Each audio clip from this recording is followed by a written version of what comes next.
What's up, everybody? It's Austin with a quick little video. We're losing light, so I don't want to talk too much of it. Plus, I've only shot a couple magazines through it, and it's not going to be a review, but it's going to be kind of a first impressions, because this is the first type of handgun like this that I've run. I got today the Sigg 365X. This is actually they're both my gun, but this is my original frame for the 365. Let me just swap them out for you, just give you a little bit more of a visual of kind of how these come.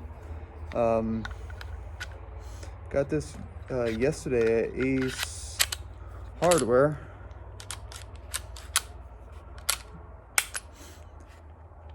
So this is how they come. They there's different options. Obviously, you can get the gun without the optic. I chose to get the gun with the optic because I wanted to try an RMR out. I've been kind of debating on whether or not I want to send my slide out to get milled out for them. I've seen a couple different companies do different things. I've seen them do stuff like this, and I've also seen where they actually move the optic mount a little bit forward and then still give you your iron sights. And I thought that one was kind of promising the most, and I almost did it, but I ended up going with just buying a whole new gun. So this has the Romeo, I think that's Pro. I can't really read it. I don't know this optic very well. So my first initial impressions of it, I don't have it really zeroed, so I'm just kind of working around that.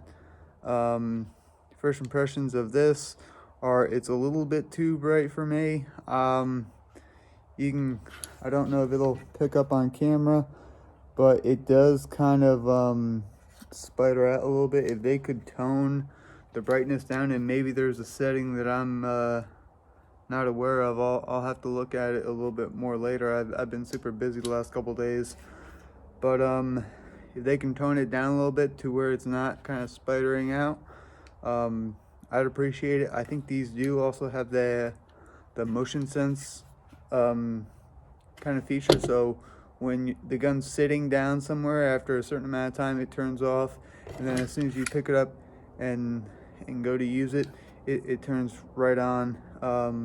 I don't know the battery life offhand, so I can't really give you that. The other thing is this is the XL frame.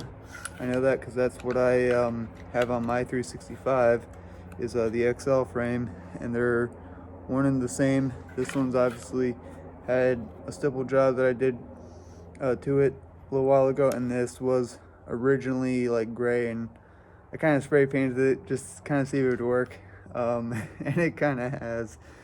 You can tell it's black, but once you kind of get close, you can see where it's been handled. But yeah, the other thing that these offer is the straight trigger. I don't know if I like it, to be honest with you. I put a magazine on paper, and it is super far to the left. That could just very well be me, or maybe I need to zero the optic. I said I was gonna not talk a whole lot, but here I am talking a lot. Now, let's show you guys what the gun does on its own before we swap out to this frame. So these do take the 12 round mags, and they're flush 12 rounds. Obviously you can put the extended mags in, but you cannot put the 10 round magazines in this gun. You have to swap out the grip module if you choose to do that. But anyway, we're burning we're burning daylight, so I'm trying to make this super quick. Gonna put some rounds on paper, or try to, at 25 yards. Again, the gun's not really zeroed. We're just kind of looking for where the groups are. So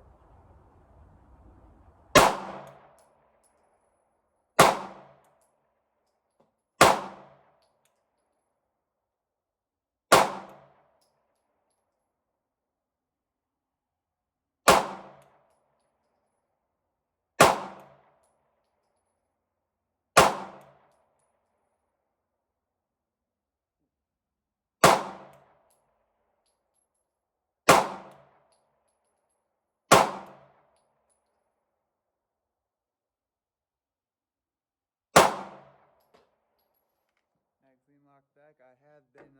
I have been riding the magazine latch a little bit today, so it hasn't always locked back, but that's more on me. Let's just quickly show you guys the target and see what I did. I can already tell you my group's not very good. I need to get out and shoot this more.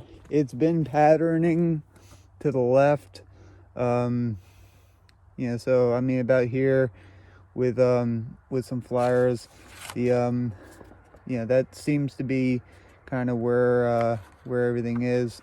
It has been the last couple of shots. This was the first group that I did, and then this was 2 or 3 groups with the one with the straight trigger and the other one with the other trigger. But let me load up the magazine again, and we'll put some more rounds. I'm probably gonna switch back to the other trigger just because it's just something a little bit more familiar to me. All right, while I'm packing the magazine, I'll just kind of talk a little bit more. So my first impressions of the optic, this is the very first optic that I've ever had on a handgun, so it is very new. One thing that I don't know if I like it yet. I do in some ways, and I also don't. For one, you can see. I mean, if you shake at all, you see it. But yeah, I don't know if I like it yet. We're gonna play with it. We're gonna play with it and see what's what. Again, I just kind of wish it wasn't as bright, but I guess it's the way they come, I guess. From what I also have heard, the type of cut, and don't quote me on this, but the type of cut that this that's in the slide will also take a Trichicon RMR, so as well as I think the Holosun takes the same one. Again, I'm making stuff up. Yeah, I don't know if they do for sure, but yeah, this is kind of how I like it with the curved trigger. I'm just a little bit more used to it because I've had obviously this frame a little bit longer. So we're gonna, I guess we'll keep rolling. The other thing I've noticed is to right the slide, I usually pull it in the back, and the sight's a little bit. I'm not used to something being there, so I guess that's just a training thing. And once I shoot it for a little while, I'll get used to it.